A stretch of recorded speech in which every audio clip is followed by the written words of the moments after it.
Okay, good morning, everybody. Michael Didier here, and I'm glad you're there. Thank you for joining us. We have really interesting things to talk about today. We get to spend most of our day in Yasher. Uh, you know what? There's people out there that probably won't even listen because they don't want to hear about Yasher. But oh my goodness, we can learn so much from Yasher that will help us understand the Torah.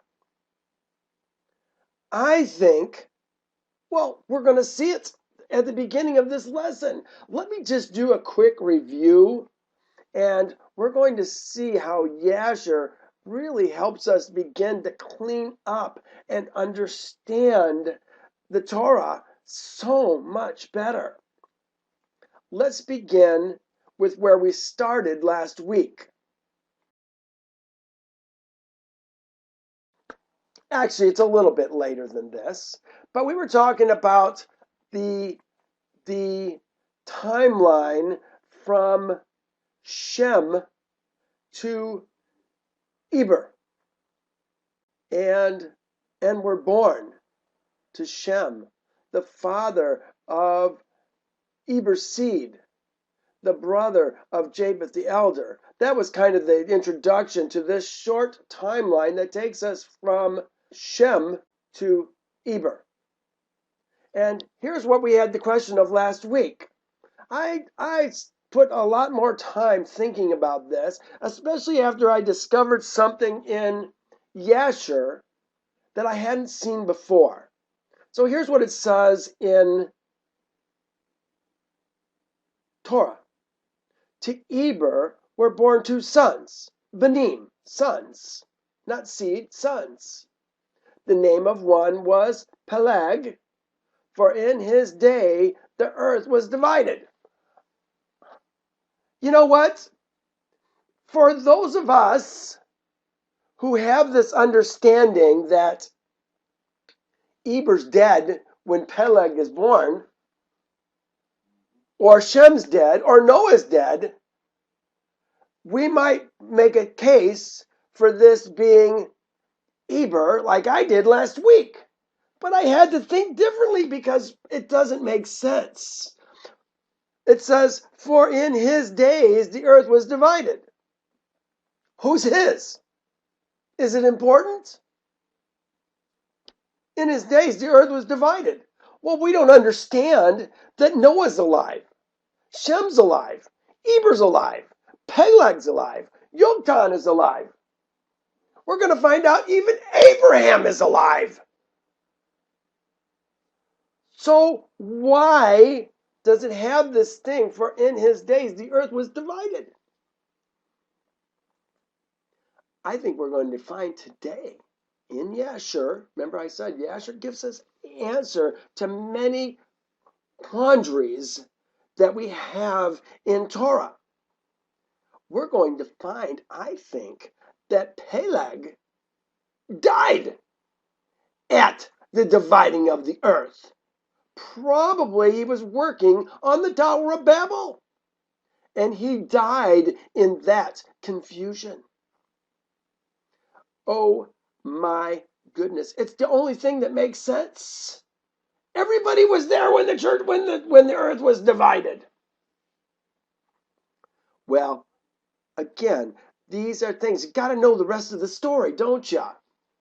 So I was trying to make a case last week that it was Eber was the his. I was wrong. I admit it. I want to be right. I want to learn the truth, and I don't mind eating crow. Thank you. That's the word I was looking for. I don't mind eating crow. I eat a lot of crow because I am constantly revising the understandings because I want to come to a true understanding of my Father's word and ways. Yoktan was around when the place was divided.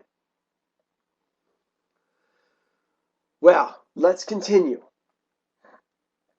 I don't know that I need to talk about much more on this one, so I'm going to move to the next one.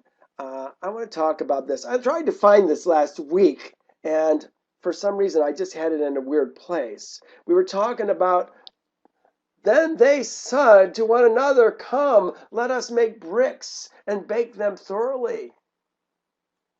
And they had brick for stone.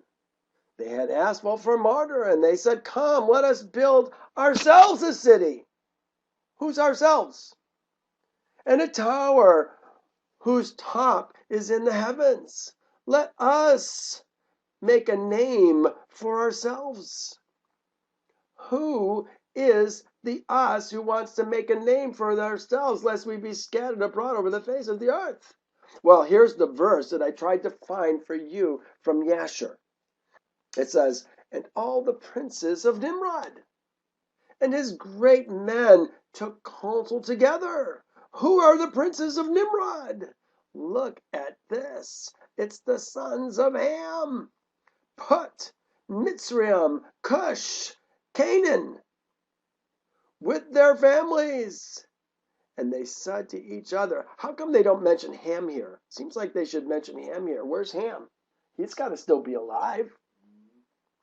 Come, let us build ourselves a city, and in it a strong tower, and its top reaching heaven. And we will make ourselves famed, so that we may reign upon the whole earth.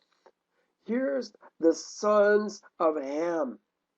They were told to be servants. Remember, we were talking about the seed of Ham was to be servants to the seed of Japheth and the seed of Shem. Or maybe I should say Shem first, because Shem is the one who seems to have the authority between the three brothers. But instead of serving his brothers, the seed of Ham wants to rule and reign upon the whole earth, in order that the evil of our enemies may cease from us. Who is their enemies? We're talking about Put, Mitzrayim, Cush, and Canaan, the sons of Ham. Who's their enemies? There's only Japheth and Shem left, isn't there? They are counting Japheth and Shem as their enemies, that we may reign mightily over them, and that we may not be scattered over the earth on account of their wars. Well, what did Yahovah say?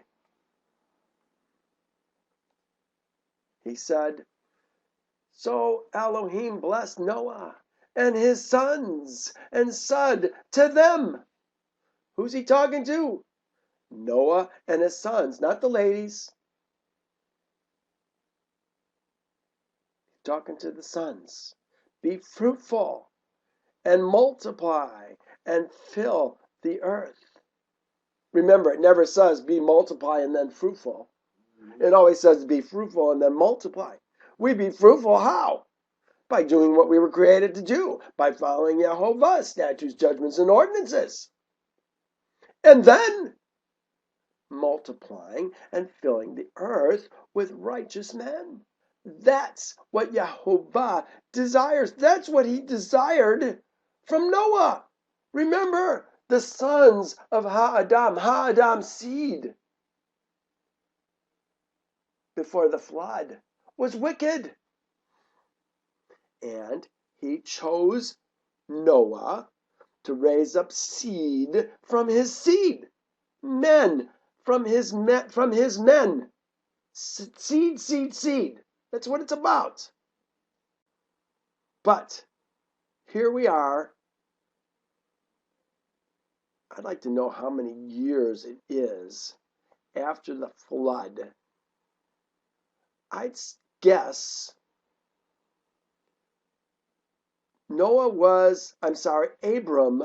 was 292. I figured it out this morning. Was born 292 years after the flood. The flood is going to happen before Abram is 50 years old. So that means we're looking at about, I said 292, 340 years. 340 years. And already the earth is to the point where we left off before the flood. Adam's seed is rebelling against Jehovah. Even before that, because Nimrod was born about 30 years, maybe 35 years before Abram. He was born about the time that Haran and Nahor were born. And already it says in Yasher, we'll see it today, the earth was already rebelling against Jehovah and his ways. Oh my goodness. All right, well, let's continue down. Oh, we talked about let us.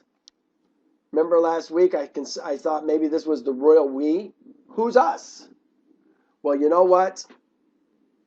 Jehovah's the king. He's the king of heaven. He's got subjects. And we're going to see today that he sent 70 angels, messengers, beings to confuse the languages of the earth. 70 languages, 70 angels. That's apparently the we. But then it says, look, the very next verse. So Yehovah scattered them abroad. Okay? They're acting for the king. It's not about them. It's about the king. Right? Okay, always keep that in mind. Let's continue. We left off talking about the birth of Abram, and the taking of a woman for both him and his brother Nahor. A couple things I want to make note of. Verse 11:26. Look what it says. Now Terah lived 70 years and begat Abram, Nahor, and Haran. Okay, this is the complete opposite of the actual birth order. Haran was born 32 years before Abram was born, and Nahor was born sometime after Haran, his oldest brother. So what does that tell us? We can't trust Torah as far as birth order. Okay, we've seen it many times. It just doesn't work.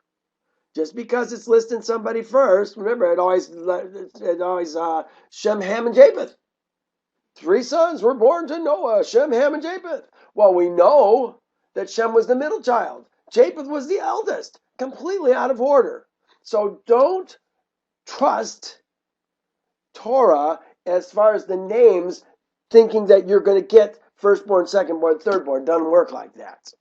Generally, what I'm seeing is that Torah is taking the most popular to the least popular.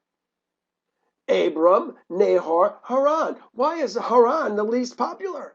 Because he died early. We're going to see, probably not today, but we're going to see soon how and why Haran died.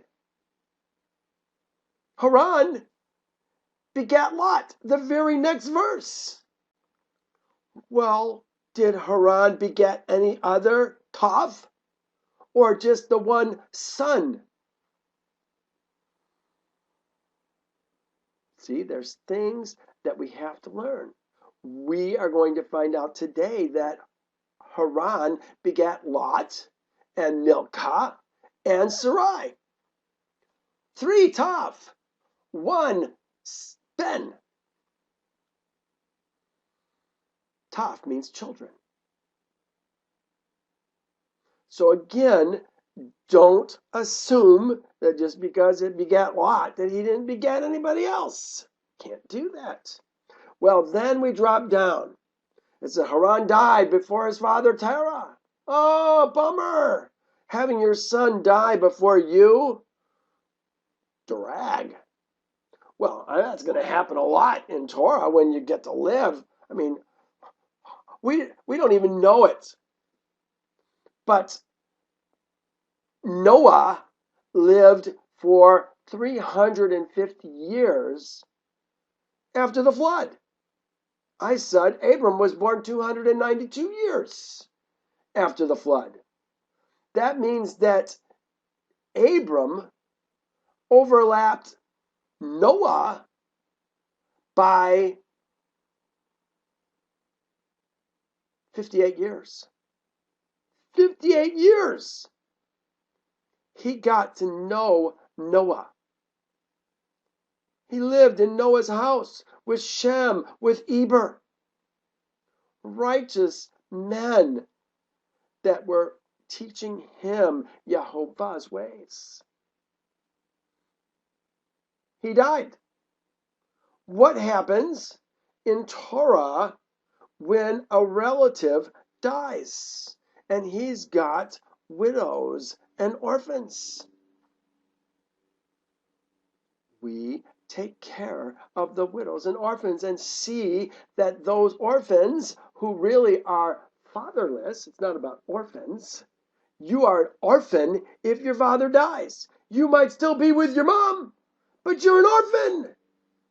See, in today's vocabulary, though, we don't understand that. We think that a child is not an orphan if they still have a mom. But it's not about orphan, it's about fatherless. We take care of the fatherless children, even adult fatherless children, because we're going to see today that when Abram took Sarai and Nahor took Milcah, Sarai was 40 years old. Milcah had to be older than that. And Lot was even older than the three of them because he was the firstborn. But look at what it says here in 11:26. And this is what we were talking about when we left last week. Then Abram and Nahor took women, and the name of Abram's woman's name is actually what it says, was Sarai. And Nahor's woman's name was Milcah. But look what it says, the daughter of Haran. Okay, Nahor's woman's name was Milcah. It sounds like she's the daughter of Haran. But then look what it says. Okay, she's the daughter of Haran, the father of Milcah.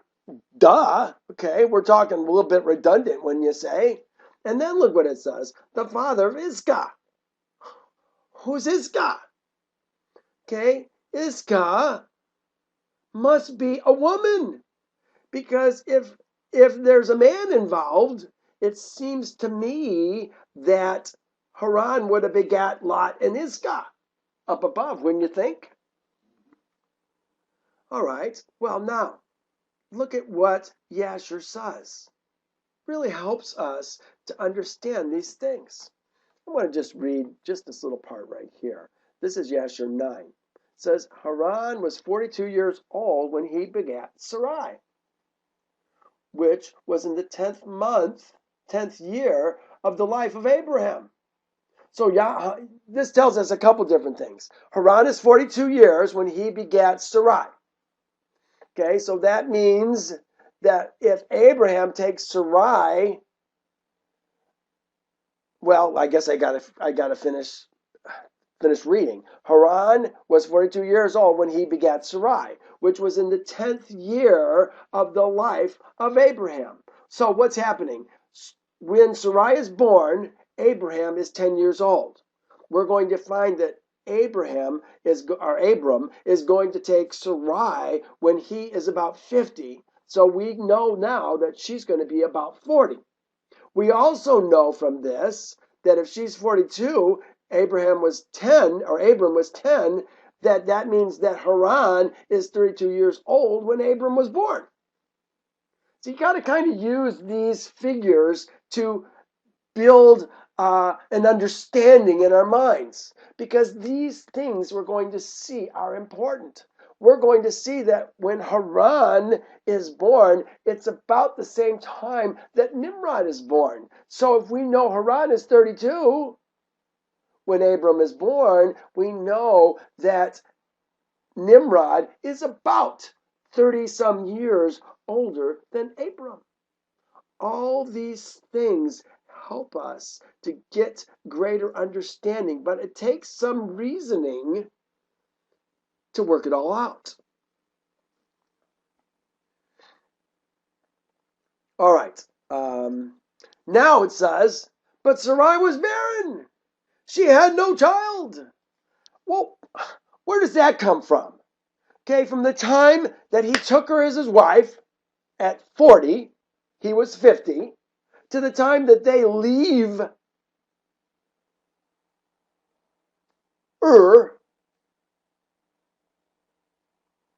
it's only 2 years. So big deal. She's barren because she didn't have a child in 2 years? That doesn't make sense at all. And this helps us to understand that Torah is often not sequential. It gives big pictures and then it breaks it down. Sarai is barren. She had no child. Big picture. Let me tell you about this now. Okay, this is kind of where we're going. Verse 31. And Terah took his son Abram and his grandson Lot, talking about the men first, the son of Haran, and his daughter-in-law Sarai. Now he's going to talk about the ladies, and his sons, Abram's woman. And they went out from to the Chaldees to go to the land of Canaan. And they came to Haran and dwelt there. Who's leaving Ur? It looks like Terah, Abram, Lot, and their 2 wives, doesn't it? What is that? Terah, Abram, Lot, and the 2 wives. 5 people. Was it 5 people who left? See, these are the ideas that we get in Torah. But we don't know who Terah even is. We're going to find out today that Terah is the main man, the head dude over Nimrod's host. Yeah, he's a wealthy man with many servants. We're going to see that when Abram leaves, we won't see it today, but we will see it in future weeks. That when Abram leaves, there's going to be a whole lot of men with their families that are going to go with them. How come they can just leave? Terah's the head of his host. Do you think Nimrod would have something to say about that? Well, this is why we need to get the rest of the story. We don't know how Haran died. We don't know who Sarah's father was, or Sarai's father was. We don't know anything about Terah, except he died, the next verse, at 205 years. He died in Haran. So many unanswered questions that now we get to have answered in Yasher. We're going to be in Yasher now for several weeks. Ooh, such interesting things we're going to discover. Let me open it up. Here we are. We left off right here. And they went and returned every one to his own way, talking about the animals after they left the ark, and to his place. And Noah and his sons dwelt in the land that Elohim told them. How come he didn't tell the women to go any place? Because he tells men, and men tell their women. The women follow their man. Noah and his sons dwelt in the land that Elohim had told them, and they served Jehovah all their days. Did the ladies serve Jehovah? No, the ladies served their man. And Jehovah blessed Noah and his sons on their going out of the ark. And he said to them, what's the instructions? Practically the only instructions that they got. Be fruitful and fill the earth. Become strong and increase abundantly in the earth and multiply therein. Wow. In that context now, we said, well, now we get to read 8, 9, 10, and 11. I'm going to try and keep this moved up so that it doesn't get, I don't get in the way of it with my video down in the right-hand corner for the video. Okay, these are the names of the sons of Noah. Really, these are the names. See, when you see this word, the sons of,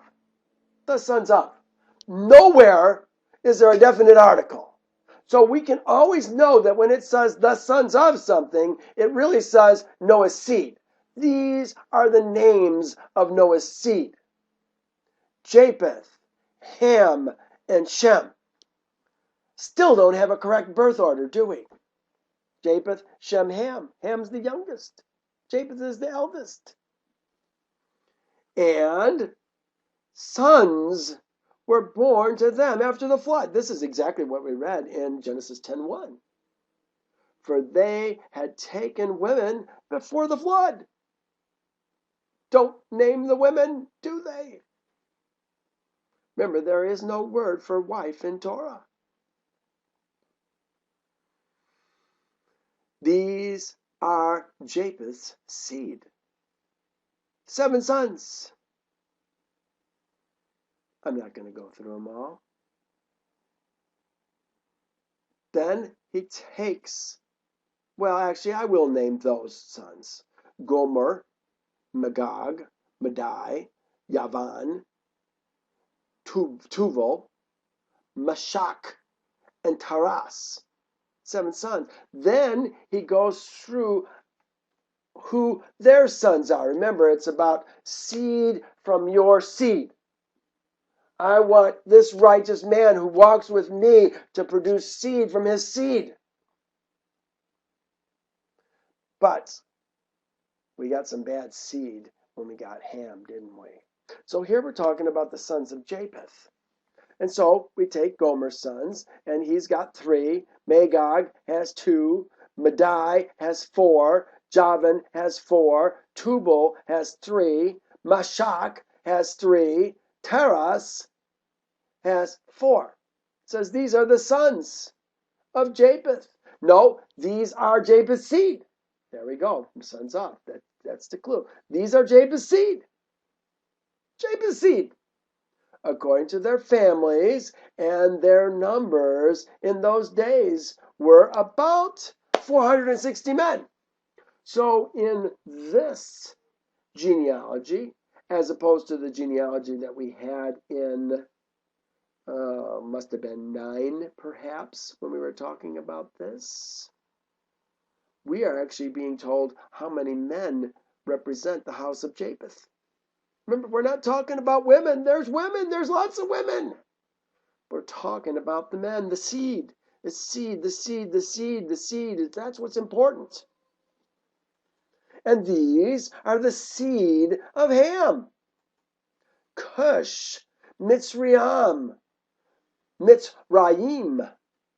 Put, and Canaan. Well, you know what? There's another seed coming. It's not even listed yet. Let me just read this. It's a little bit large. It says, all these were to be the servants. All these men were to be the servants of Japheth and Shem. Here's Yasher.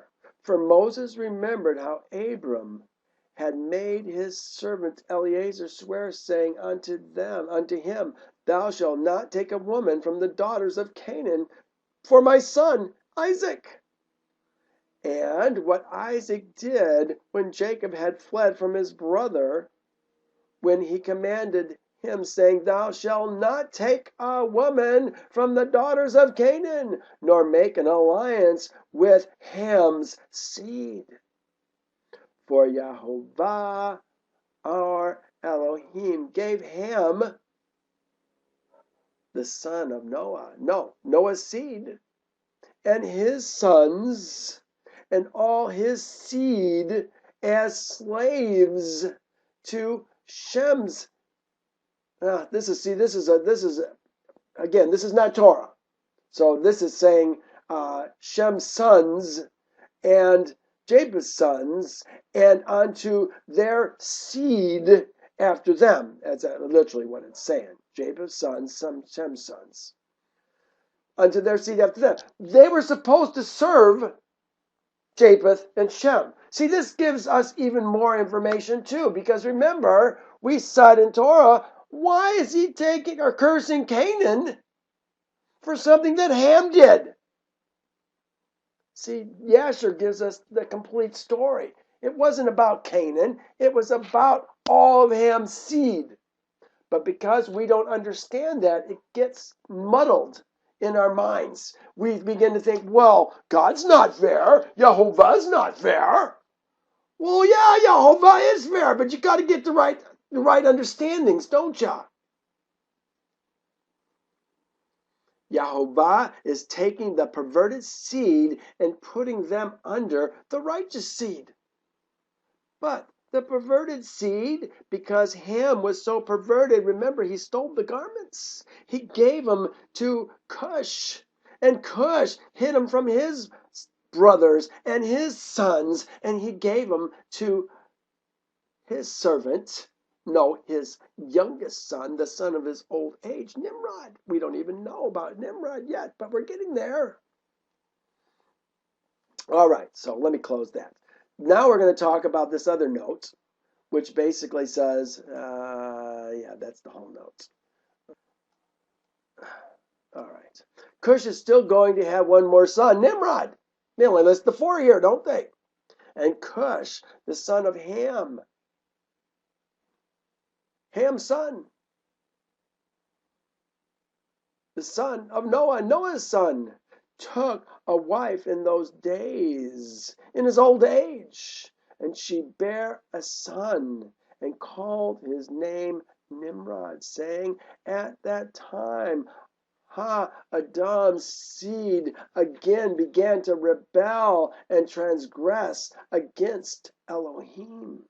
And the child grew up, and his father loved him exceedingly, for he was the son of his old age. Did you hear that? When Nimrod was born, Adam's seed had already began to rebel and transgress against Elohim.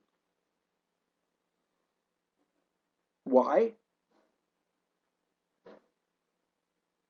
He said it earlier on.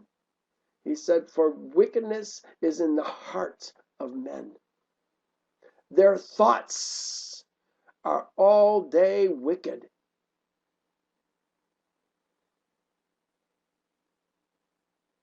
This is the new kind that was created when Adam sinned. The new kind was created. Adam's seed. This wasn't Yehovah's seed, the righteous seed, the man created after his own image. This is the men that had to be locked out of the garden and away from the tree of life so that they wouldn't have access to and live forever as polluted men. And remember, we said the good news is all about what? having these wicked men become righteous men, heirs of Yehovah, the new creation, the new man it talks about in the New Testament, but nobody gets it. Once again, with the glory and the honor and the immortality. I'm a new man, left the kingdom of my birth, came into covenant with Yehovah at Passover 8 years ago, going on 9 years. These are the men that I'm trying to raise up in the earth even now. The sons of Ham were Cush, Mitzrayim, Put, Canaan. Then it lists Cush's sons.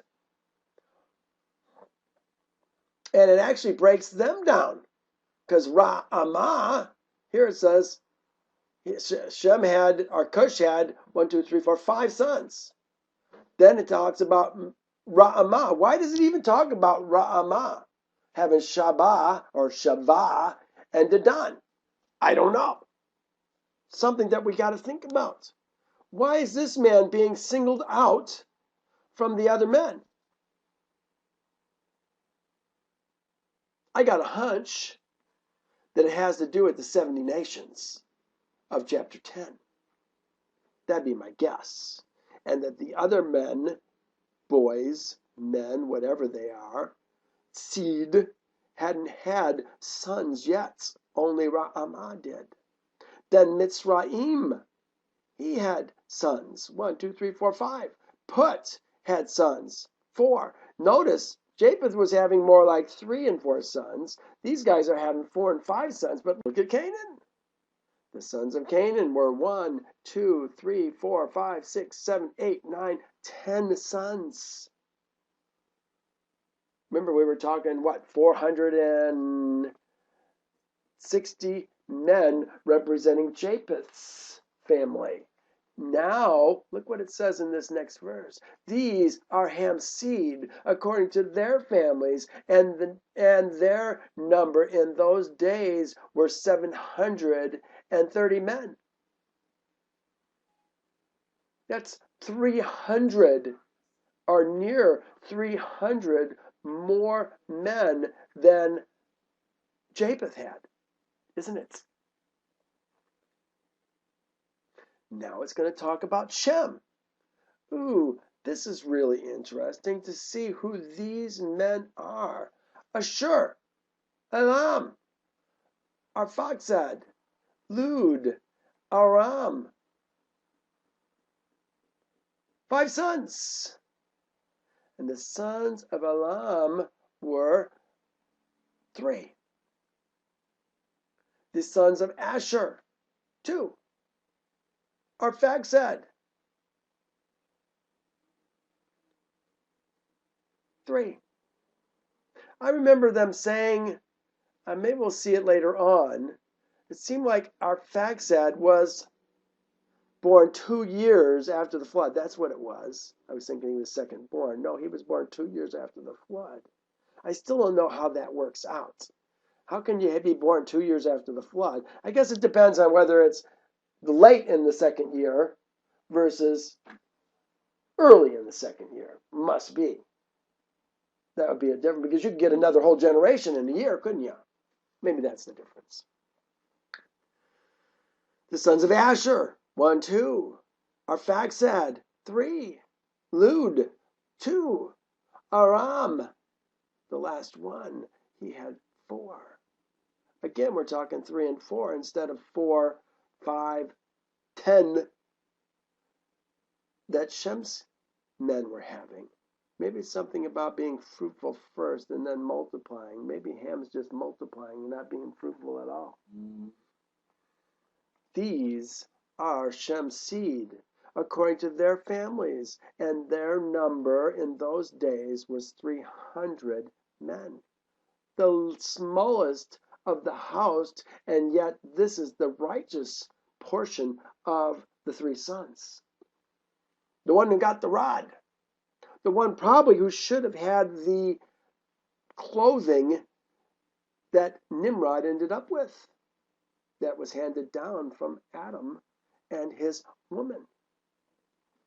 These are the generations of Shem. Shem begat Arphaxad. Arphaxad, Shalach, Eber. And to Eber were born 2 sons. Oh, that's so interesting. Remember we were talking about seed, and then when we got to Eber, it talked about sons. It did it here too. Because this doesn't say seed, this says sons. The name of one was Peleg, for in his days the sons of men were divided. And in the latter days, the earth was divided. Latter days?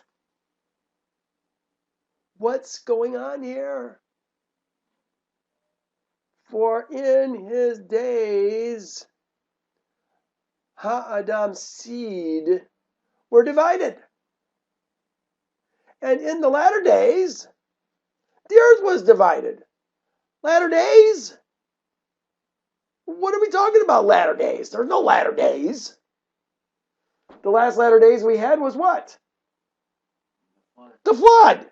The next latter days we're going to have is what we're going to have in the future of our time. So what are we talking about, latter days? Could we be talking about the latter days of Peleg? In his latter days, the latter days of his life? That's what we're talking about. Then it says, the name of the second was Yoktan. Okay, well, wouldn't it be Yoktan's latter days then too? See, we got to get a deeper understanding. There's more to this story. Meaning that in his day, Adam's seed were diminished and lessened. Adam's seed was diminished and lessened. How are they diminished? By being separated. How are they lessened? By being killed. But it didn't kill them all. Look at the amount of sons that came from Yoktan. Remember, this is Shem's seed.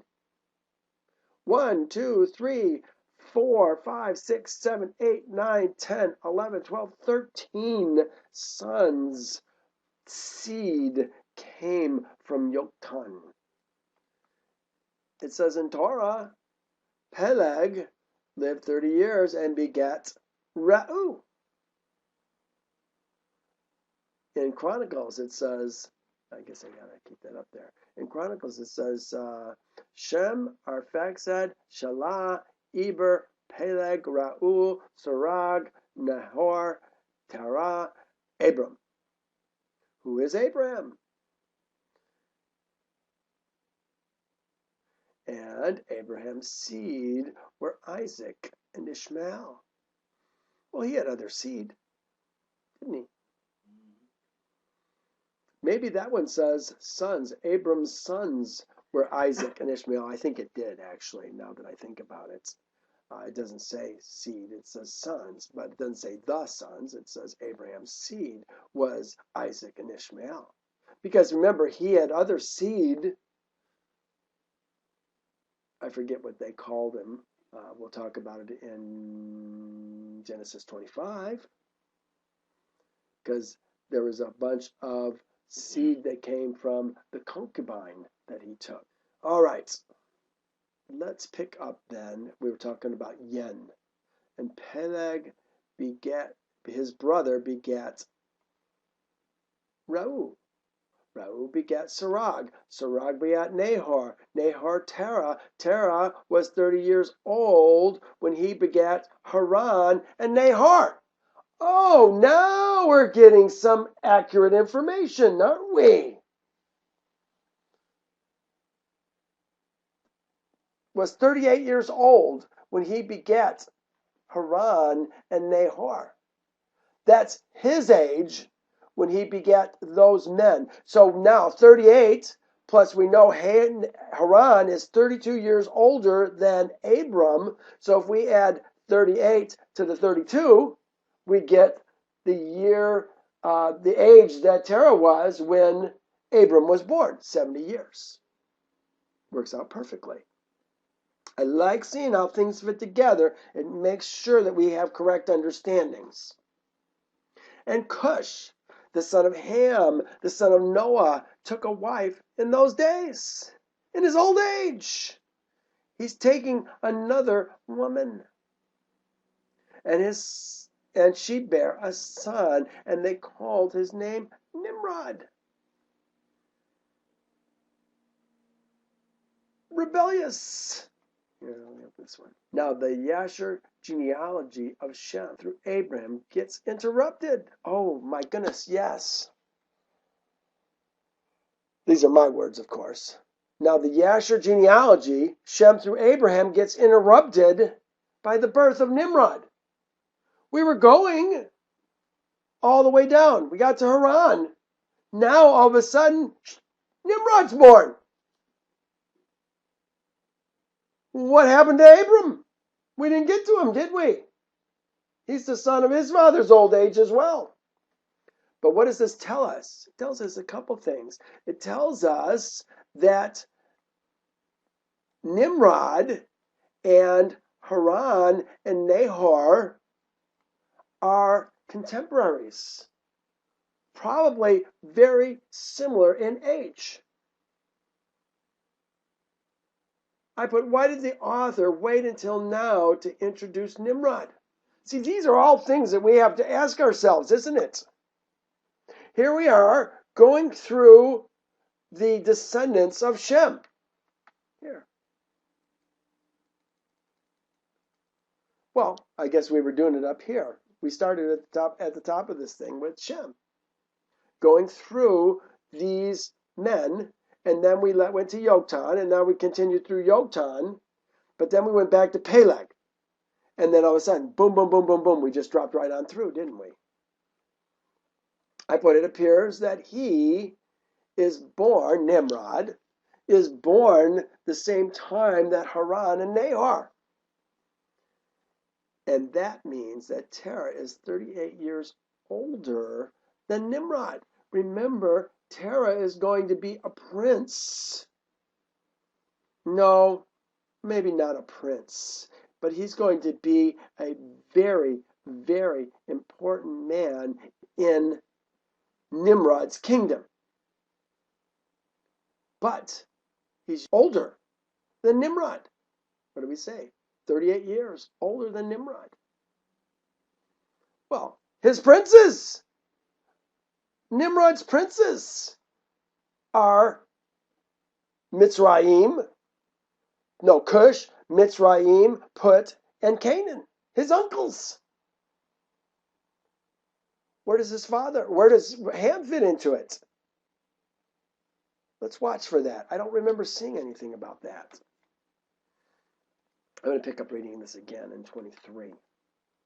And Cush, the son of Ham, the son of Noah, Noah's son, Ham's son, Noah's son, took a woman in those days, in his old age, and she bare a son, and they called his name Nimrod, saying, at that time, Adam's seed again began to rebel and transgress against Elohim.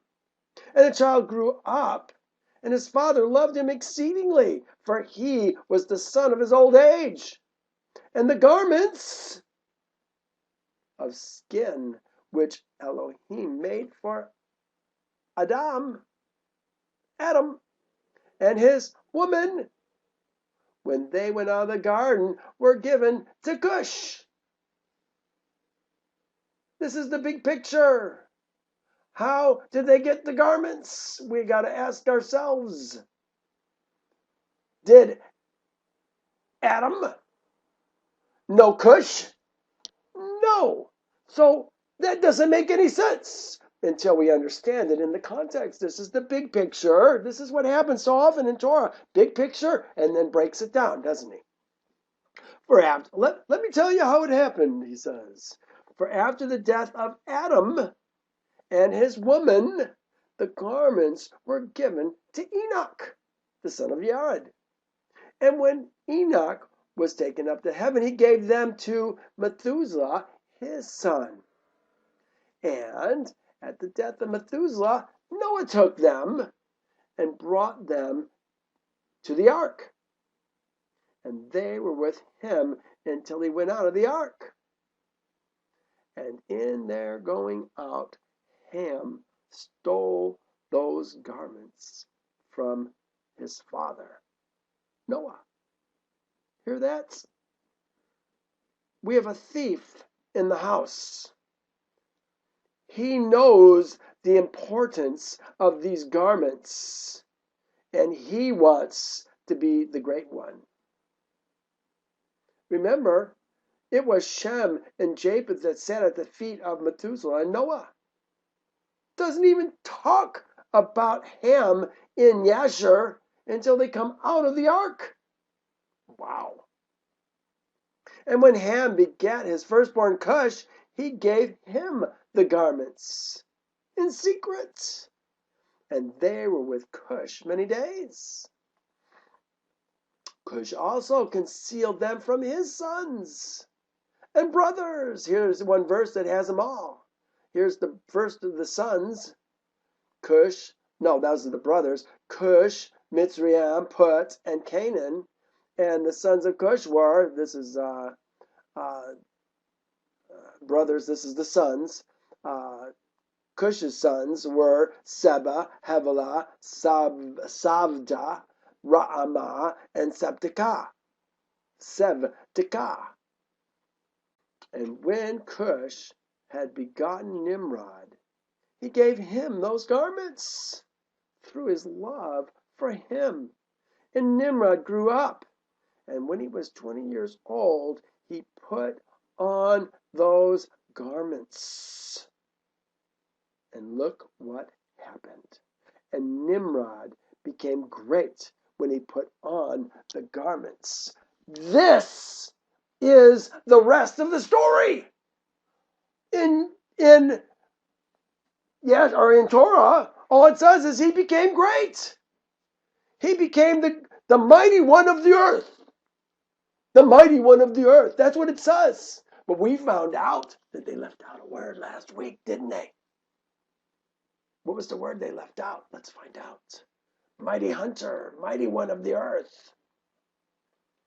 I put, was it Elohim or the garments that gave him might and strength? I don't think that was what Yehovah intended. Here's the verse that I wanted you to see. This is the one we looked at last week. In fact, let me open it up here so you can see it. Cush begat Nimrod. He became the profaned mighty one on the earth. The profaned mighty one. The profaned Givor on the earth. He was never to lead. He was to be a follower. But Ham wanted his seed to reign over all the earth. Remember, that's a such that we may reign over all the earth. That's what it said here in Yasher. There were giants on the earth in those days, talking about the mighty ones. Here it's translated as mighty ones. There were giants in the earth in those days. And afterwards, when Elohim's seed came to the daughters I forget what the benot. I think benot is the plural of the daughters. Benot of men, or men's benot, and they bore. It says children, sons. These were the mighty men. They say mighty men. These were the mighty ones who were of old, men of renown. Well, and then remember, so here it gets translated as mighty one up there for Nimrod. But when we came out of Egypt, 600,000 strong, it said that we were 600,000 men. Same word, Givor. But when he talks about men, when he talks about Torah, it gets translated as men. But when it gets talked about the wicked guys, Nimrod, the perverted man Elohim kind that came from the angels and the daughters of men. It talks about mighty ones. Do you see a problem here? Remember, we saw last week that even Esau looks like a good guy, a strong guy, a mighty man. And they make the righteous men look pansy and weak. Got to keep your eyes open. You won't see it if you don't know what to look for. Let's continue. And Nimrod became strong when he put on the garments. And Elohim gave him might and strength. I think the garments gave him might and strength. And he was a mighty hunter on the earth. Yea, he was a mighty hunter in the field. Well, what's the difference between the field and the earth? And he hunted the animals, and he built altars, and he offered upon them the animals before Yehovah. What a nice guy! You hear that? He's building an altar to Yehovah, offering them to him. Folks, I think it's a pretense. I think it's a pretense to get Shem's seed and Japheth's seed to follow him. We looked at that word before last week. Remember when we were talking about that? We said it may be very well that it means in the face of, or to turn from Yehovah.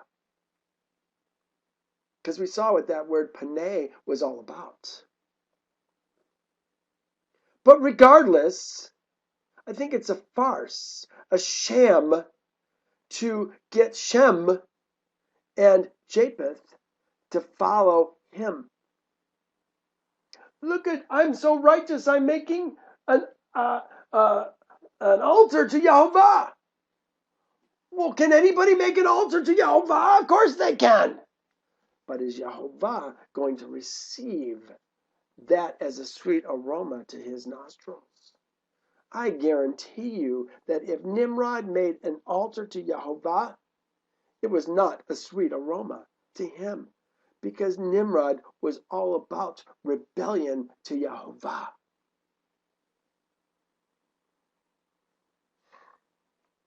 Nimrod strengthened himself.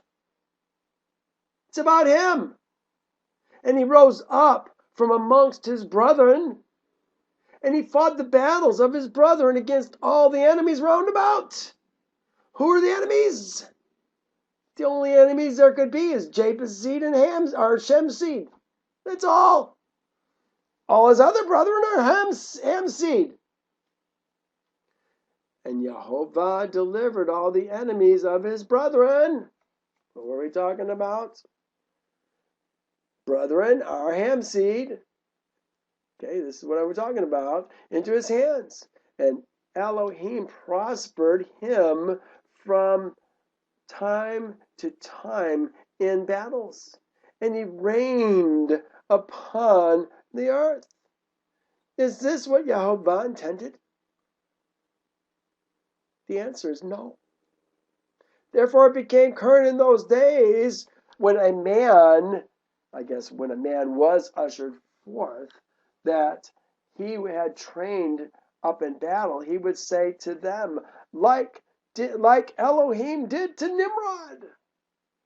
Oh my gosh, what perversion. Just because they said it doesn't make it true. Like Elohim did to Nimrod, who was a mighty hunter on the earth, who succeeded in the battles that prevailed against his brethren, that he delivered them from the hands of their enemies. So may Elohim strengthen us and deliver us this day. Well, now it says, and when Nimrod was 40 years old, at that time there was a war between his brethren and Japheth's seed. 40 years old. Remember, that was about the time Abram was born. So that they were in the power of their enemies. Who's they? Japheth's seed is in the power of their enemies. And Nimrod went forth at that time, and he assembled all Cush's seed and their families, about 460 men. And he hired also from some of his friends and acquaintances about 80 men. What are we talking about? 540 men altogether. And he gave them their hire. Who did he hire? Where did the other 80 men come from? They didn't come from his brethren. Assembled the sons of Cush. Okay, he's assembling all the sons of Cush and some of his friends and acquaintances. Who were his friends and acquaintances if they weren't sons of Cush? They had to be Japheth, seed of Japheth's seed or Shem's seed, didn't they? Going to fight other people. Yeah, Carrie just said that's where terror came in. I think he's right. And he gave them their hire. And he went with them to battle. Nimrod went with them to battle. And when he was on the road, Nimrod strengthened the hearts of the people that were with him. And he said to them, do not fear, neither be alarmed. For all our enemies will be delivered into our hands, and you will do with them as you please. Wow. Sons of Ham are going to do with the seed of Shem and the seed of Eber as they please. Is that what Jehovah intended? And all the men that were about 500, and they fought against their enemies.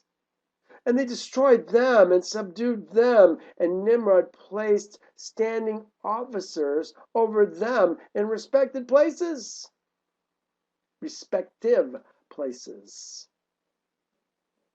And he took some of their sons as security. And they were all servants of Nimrod.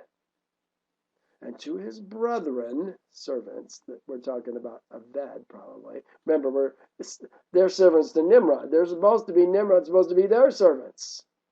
But they're servants of Nimrod.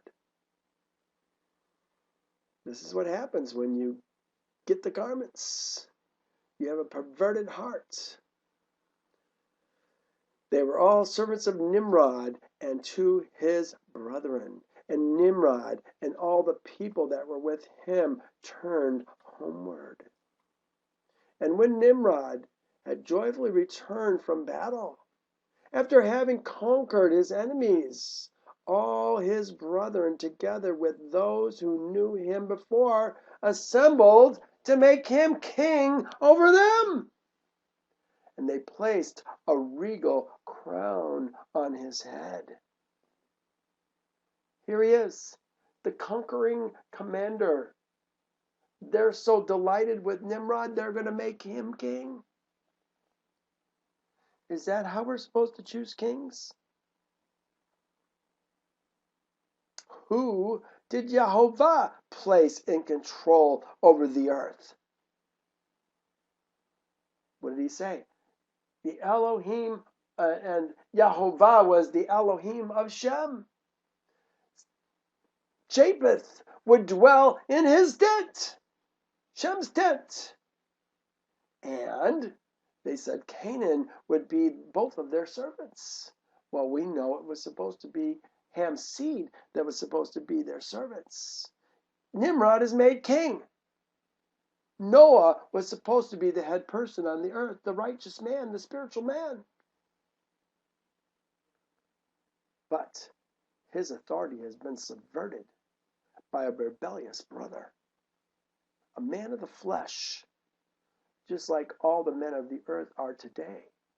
Remember, the men of the earth are the kind that got thrown out of the garden are supposed to be subject to the spiritual kind, and they will be in the latter days. Jehovah's going to take people like me, weak men, ailing men, lame men, sickly men, old men, and he's going to make them the great ones in the kingdom. The great ones who have persecuted us are going to be our servants, or they're going to be dead meat in the last days. And he set over his subjects. Oh, I wanted to write this about the king. Let me just open this. I think this is important for you to see this. It says, and Jehovah said to Samuel, heed to the voice of the people. What did they say? Give us a king that we might be like the other nations. Samuel was ticked. They're asking for a king. They don't know you're the king.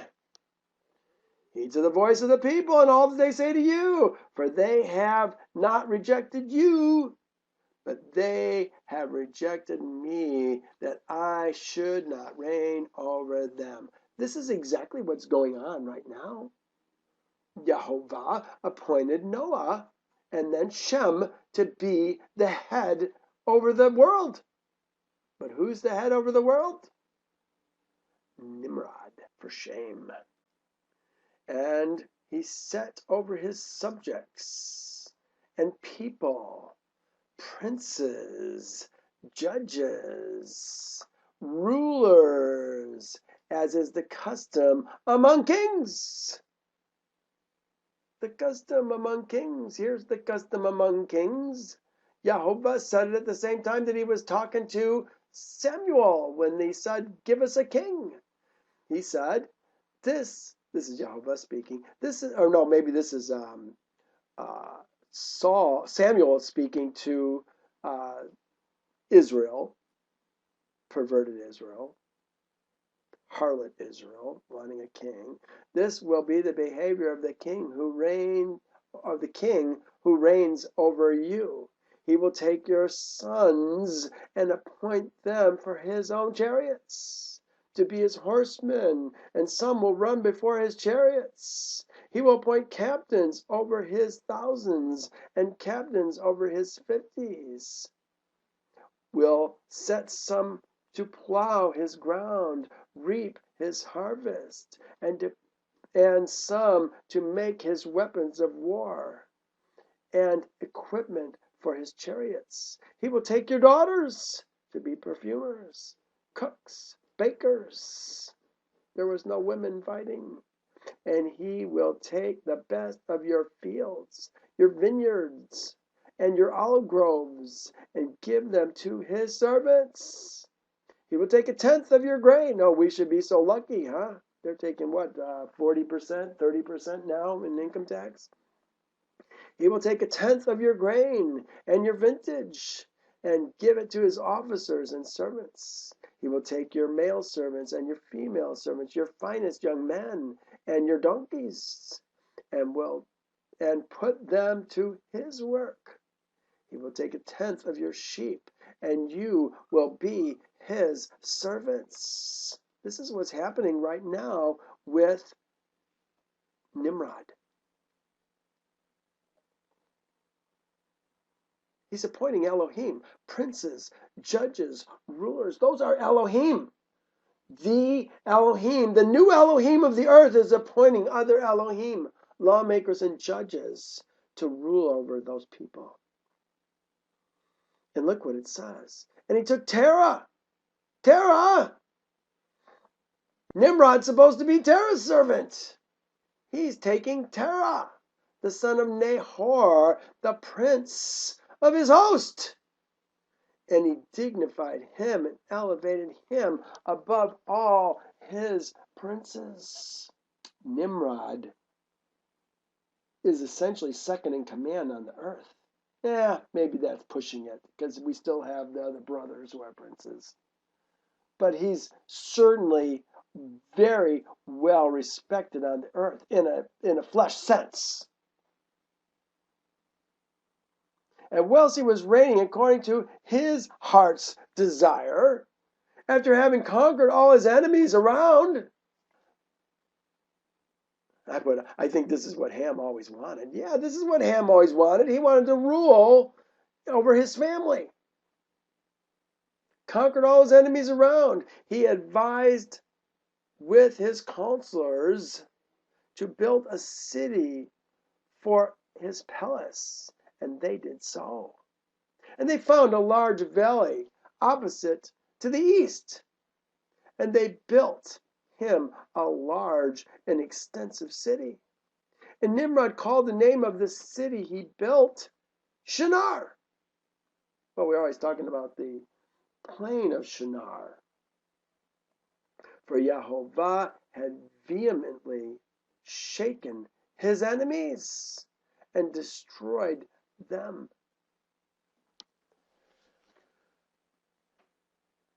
Hear that? Yehovah had vehemently shaken his enemies, Nimrod's enemies, and destroyed them. Why? Is it because they were rebellious also to Yehovah and his ways?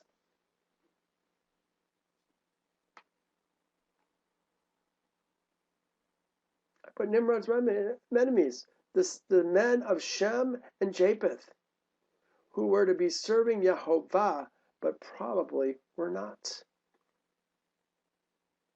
And Nimrod dwelt in Shinar, and he reigned securely, and he fought with his enemies and subdued them, and he prospered in all his battles.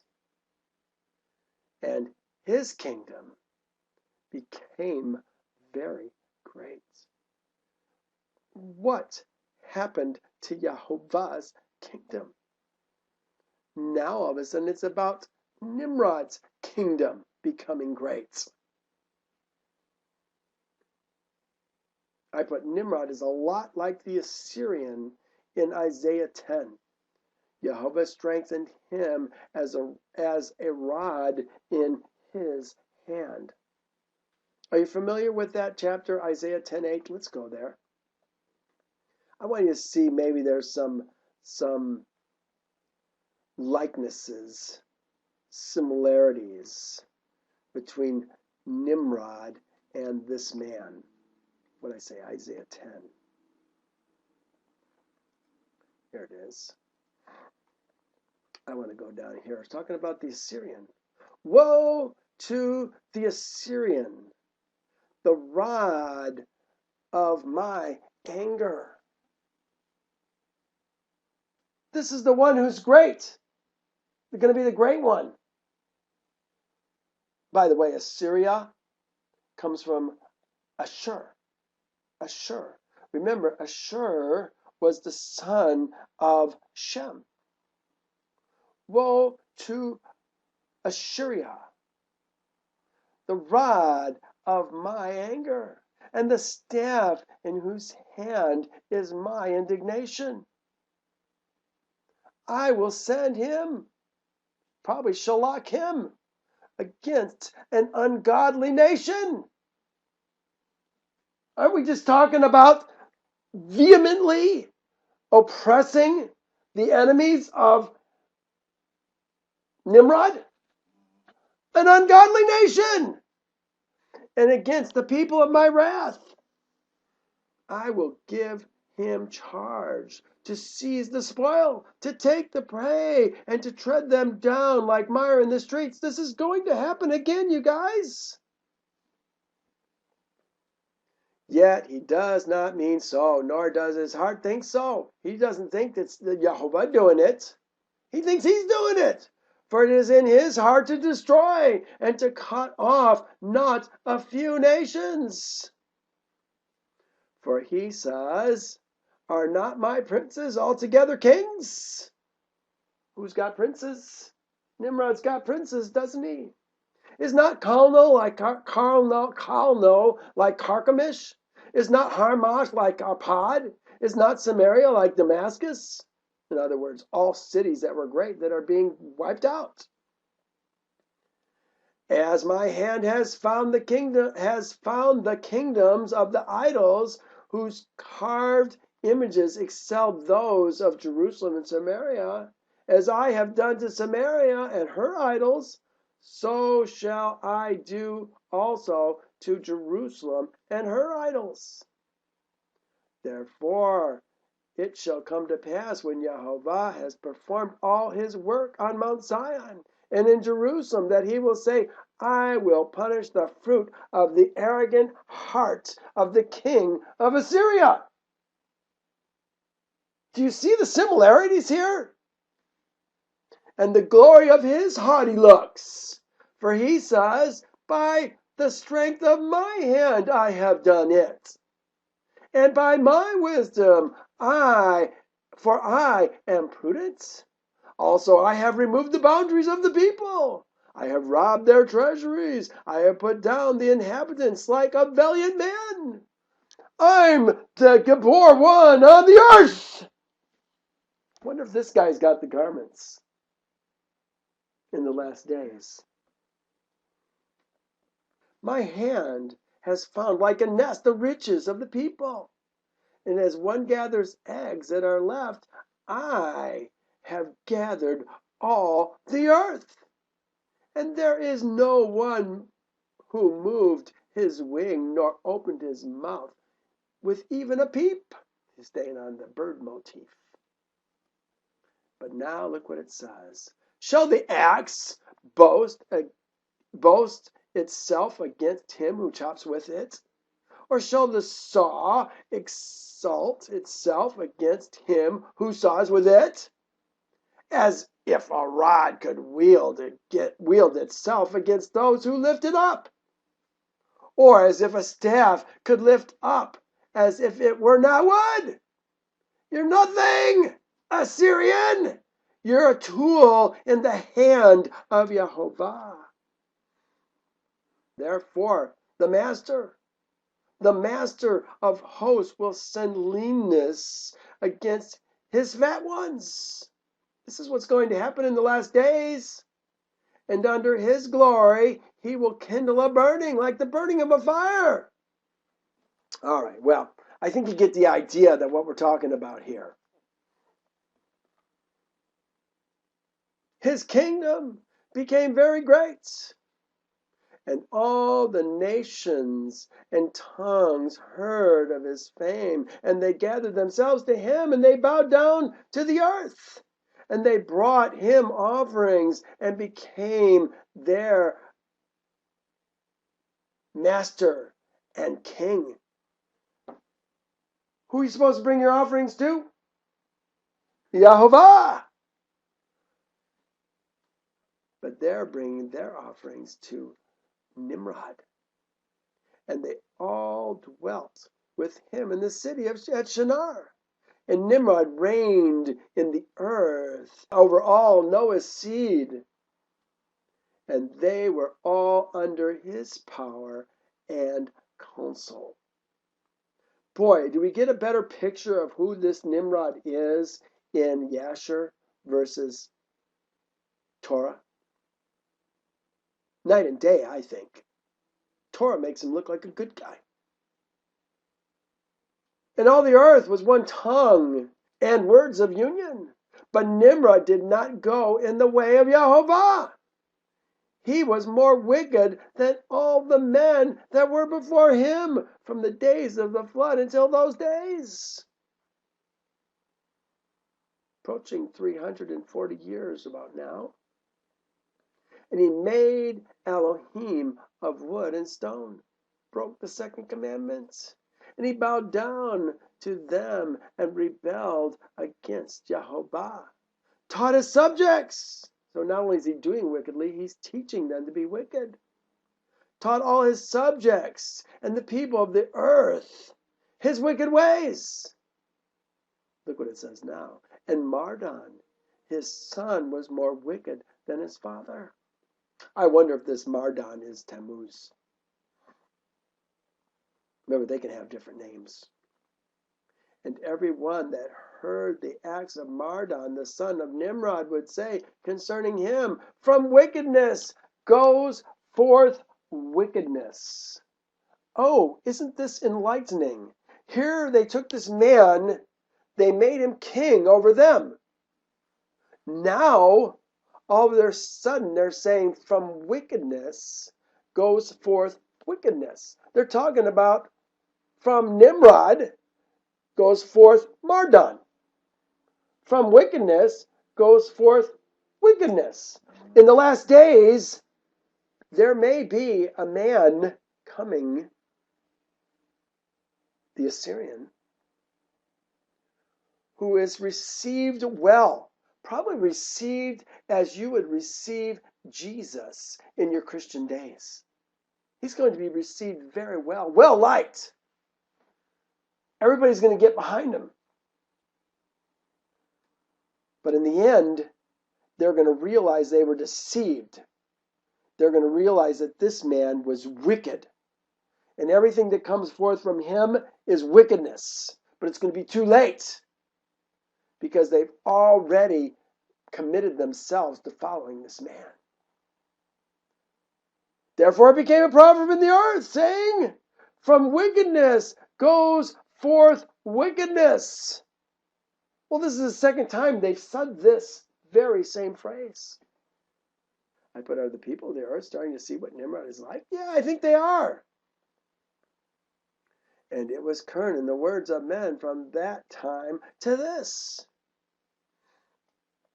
And Terah, the son of Nahor, the prince of Nimrod's host, was in those days very great in the sight of the king and his subjects.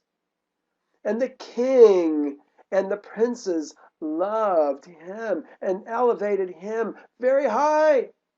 Terah, a Shemite, serving as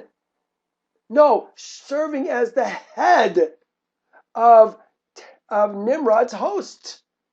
By the way, did you notice we're having a change? We're having a change from one subject to another, because now we're moving into, remember, we were coming down all the way to Haran and Nahor, and then we switched to Nimrod. Now we're switching back. We're going back to now the birth of Abram. And Terah, the son of Nahor, prince of Nimrod's host, was in those days very great in the sight of the king and his subjects. And the king and princes loved him, and they elevated him very high. This is the context that Terah is found in. This is where Abram is going to be born. And Terah took a woman, and her name was Amthelel, the daughter of Cornabal. The woman of Terah conceived and bore him a son in those days. Terah was 70 years old when he begat him, and Terah called the name of his son that was born to him Abram, because the king had raised him in those days and dignified him above all his princes that were with him.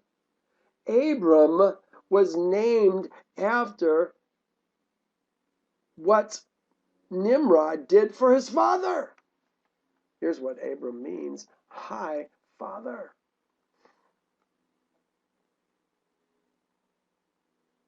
Dignified him above all his princes that were with him. Okay, here's the birth of Abram. I put big picture. This is the big picture. Abram's born. 70 years old. Let me tell you how it happened. This is exactly this is what we see all the time. We got to watch for these big pictures. See how the pieces fit together. It's a beautiful picture when you understand how it all fits together. What are we doing? 12:30. So let's talk about the birth of Abram. This is what I was hoping to get to today. And it was in the night that Abram was born. A light begins to shine in a very dark world. Think of the context that we've just been going through. Nimrod reigning over the whole earth, having their way with Shem and Japheth's sons, promoting darkness, building idols, building his kingdom, becoming great on the earth, raising up his name. Boy, we're so there right now in the kingdoms of the earth, and more so in places like South Africa and many of the African countries. Here's Abram being born into a very, very dark world. When some future Passover, there's going to be another male child that is going to be born in the earth in a very dark world. It's going to be the male child. That's a great nation that is born in a day. Very similar to Abram. This is what we're talking about. Wait till you see how Abram fits what I'm talking about, what's going to happen in the last days. It says, and it was in the night that Abram was born, that all the servants of Terah and all the wise men of Nimrod and his conjurers came and ate and drank in Terah's house, and they rejoiced with him on that night. And it was when the wise men and conjurers went out of the house of Terah, they lifted up their eyes toward heaven that night to look at the stars, and they saw, and behold, one very large star came from the east, ran in the heavens, and swallowed up the 4 stars from the 4 sides of the heavens. You hear what's going on?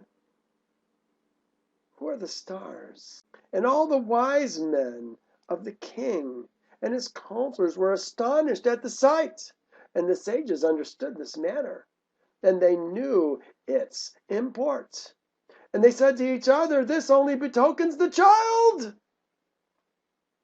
the male child at that has been born to Terah this night, who will grow up and be fruitful and multiply and possess all the earth. He and his seed forever, and he and his seed will slay great kings and inherit their lands. This is exactly what's happening right now. The spiritually born men are beginning to rise up in the earth. The dead bones are rising up. Sin of first, then the flesh, and then at Passover, the male child's going to be born in a single day. Spiritual men are going to be born, and they are going to take control of the earth. I'm writing about this right now in my 144,000 series. I hope that you're reading those as they come out. And the wise men and conjurers went home that night. And in the morning, all these wise men and conjurers rose up early and assembled in an appointed house. And they spoke and said to each other, behold, the sight that we saw last night is hidden from the king. It has not been made known to him. And should this thing get known to the king in the latter days, he will say to us, why have you concealed this matter from me? And then we shall all suffer death. This is the kingdom that they live in. Failing to give information gets you killed. Therefore now let us go and tell the king the sight which we saw, and its interpretation thereof, and we shall remain clear, guiltless. And they did so. And they all went to the king and bowed down to him to the ground. And they said, may the king live! May the king live!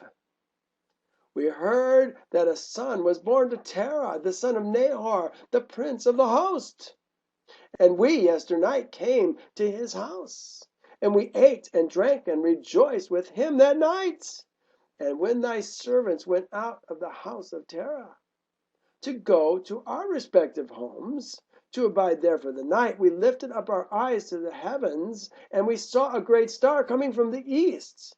And the same star ran with great speed, and swallowed up the 4 great stars from the 4 sides of heaven. Can you imagine seeing this happening in the sky?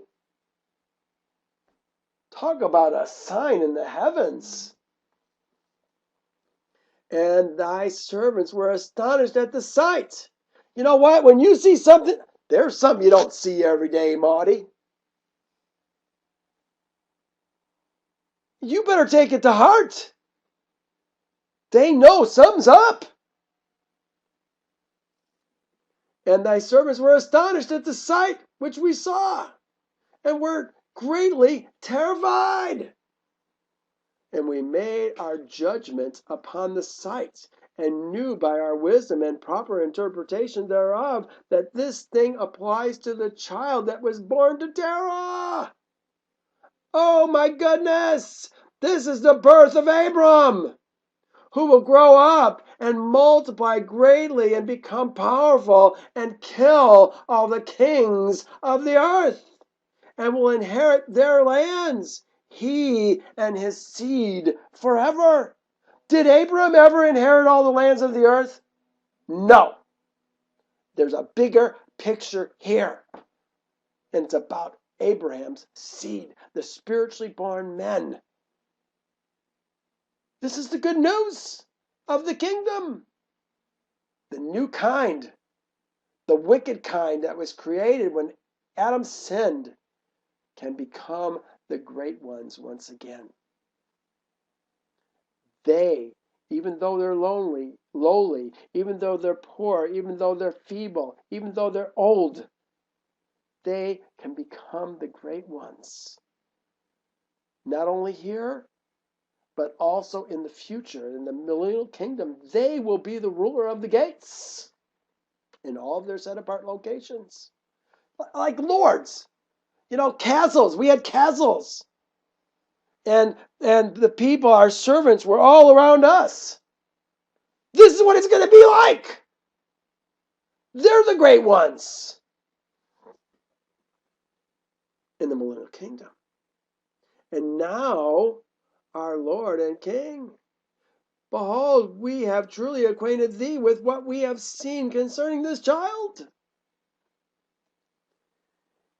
If it seems good to the king to give his father value for this child, we will slay him before he shall grow up and increase in the land, and his evil increase against us, that we and our children perish through his evil. Wow. They're calling what Abram's going to do evil. Is this the pot calling the kettle black? Reminds me of this verse. Woe to those who call evil good and good evil, who put darkness for light and light for darkness, who put bitter for sweet and sweet for bitter. Woe to those who are wise in their own eyes, prudent in their own sight, because they have rejected the Torah of Jehovah of hosts, despised the word of the Holy One of Israel. They are getting ready and calling somebody who's going to be a light shining in the world. They're calling him darkness and evil. And look at the king. The king, words, these are good words.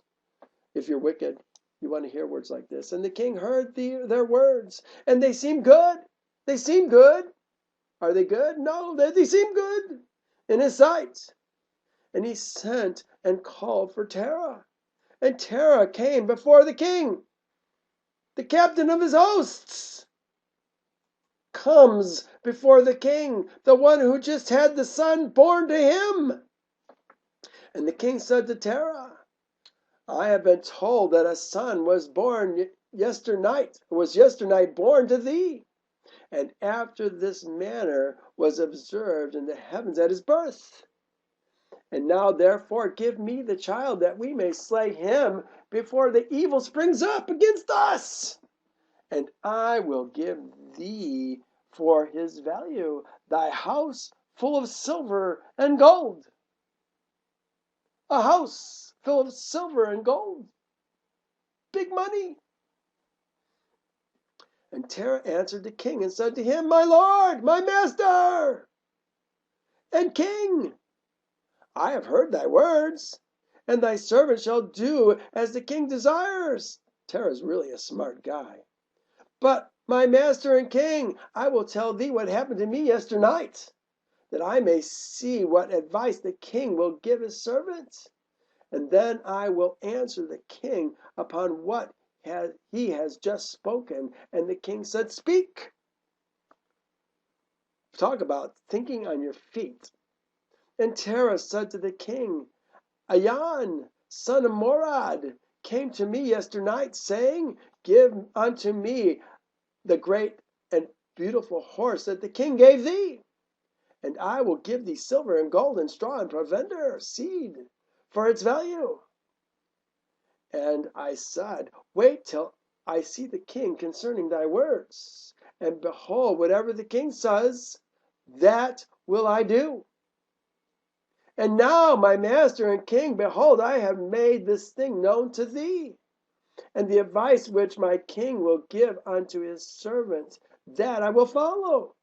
Now listen to what it says. And the king heard the words of Terah, and his anger was kindled. You're going to sell the horse that I gave you, that beautiful horse?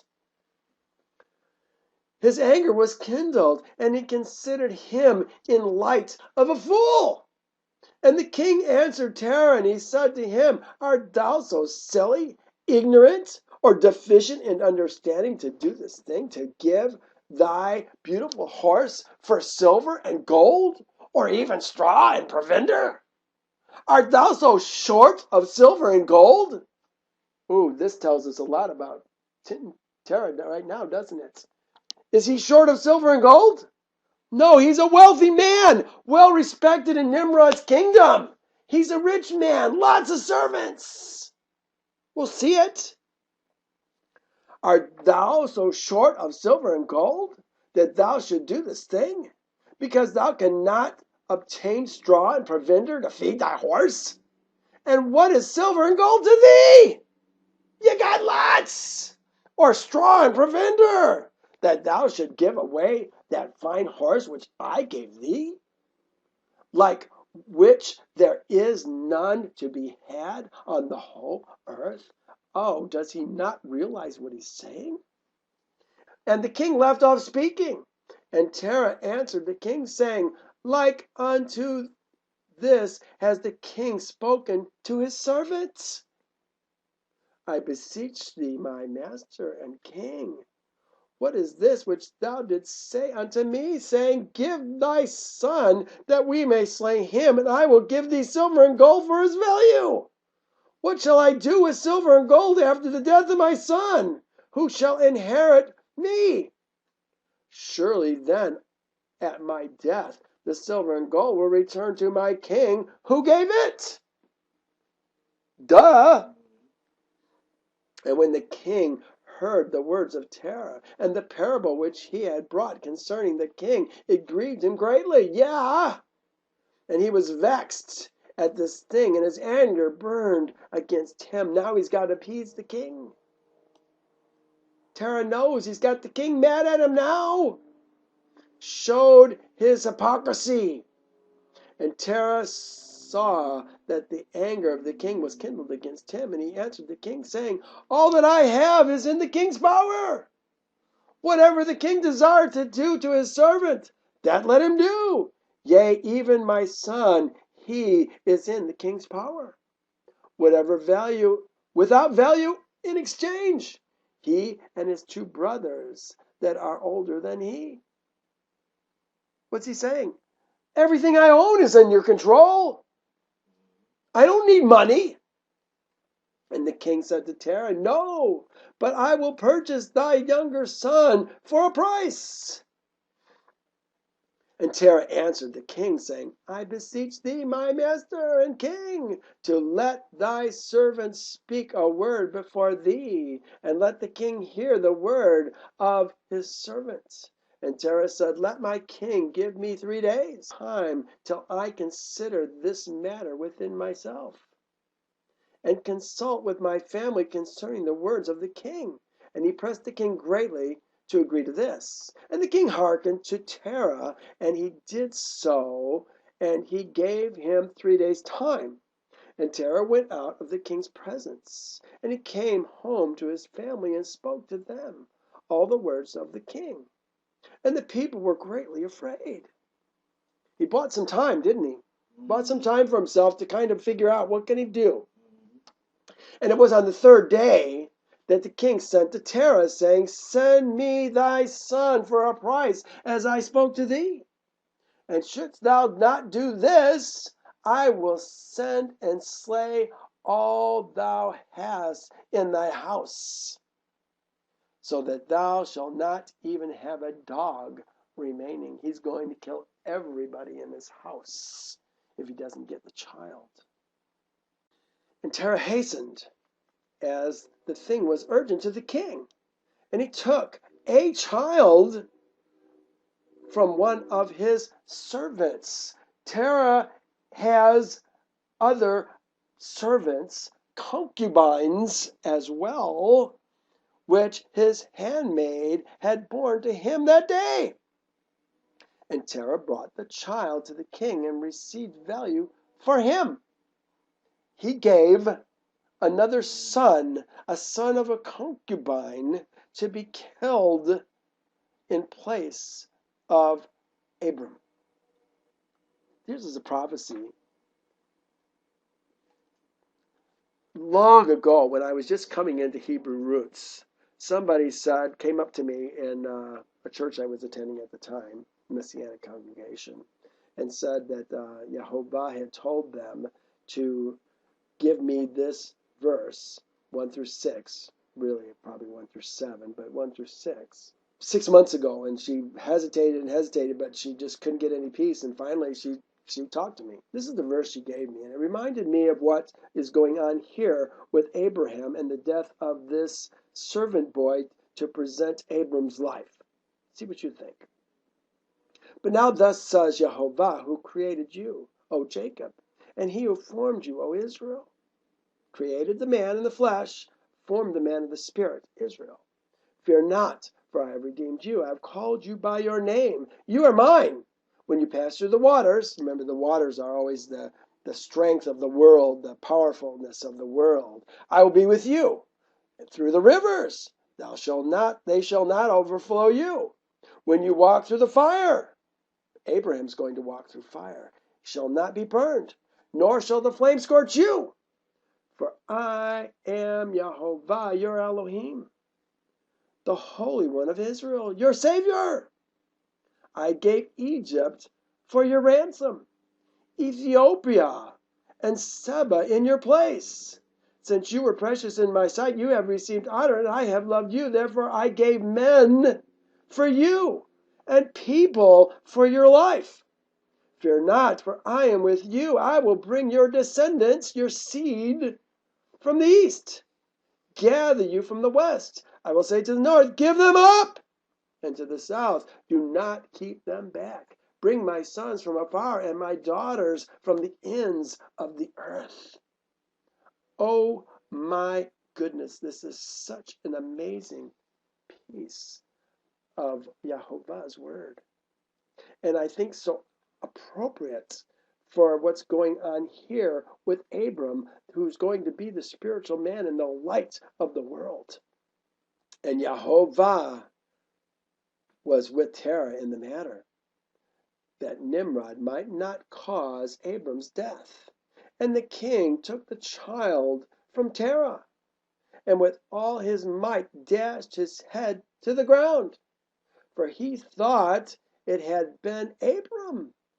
And this was concealed from him from that day, and it was forgotten by the king. And it was the will of providence not to suffer Abram's death. I think it's so interesting that it was my ex-woman who named the work that I do, the ministry that I run, Providence. Isn't that amazing? It was the will of providence not to suffer Abram's death. the king took this little boy by the feet and pounded his head against the floor, killed him. It's supposed to be Abraham. But Yehovah, through his providence, preserved Abram. And Terah took Abram, his son, secretly, together with his mother and nurse, and he concealed them in a cave, and he brought them their provisions monthly. And Yehovah was with Abram in the cave, and he grew up, and Abram was in the cave 10 years. And the king and his princes, soothsayers, sages, thought that the king killed Abram. Well, this is a high point in our story, isn't it? What's going to happen next? We're going to get to read about it next week. Oh, we've got lots to learn. They're trying to stay in the chronology. They're going on to Haran, the birth of Haran, or not the birth of Haran, but Haran taking a woman and birthing Lot, Milcah, and Sarai. So they're setting us up. There's things that are going to happen in the future that's going to make Haran dead. The fence sitter, the lukewarm man, is going to perish because he wanted to ride the fence. He wanted to serve two kings. And all who serve two kings are going to perish from the earth in the last days. You either serve one or the other, hot or cold. If you're going to be cold, you're going to die. If you're going to be hot and you're going to serve Yehovah, you're going to live. Easy peasy. Unless you've been raised in the Christian church, then you've got nothing but confusion in your head. Well, thank you for joining me today. We've got lots to talk about next week. I hope you'll stay tuned. This is amazing stuff that we're learning, and it puts so much light in our minds and in our understandings concerning Yehovah's eternal and unchanging word. It helps us make sense of things that are literally muddled, confused in Torah. Thank you for joining me. We'll see you all next week. Bye now.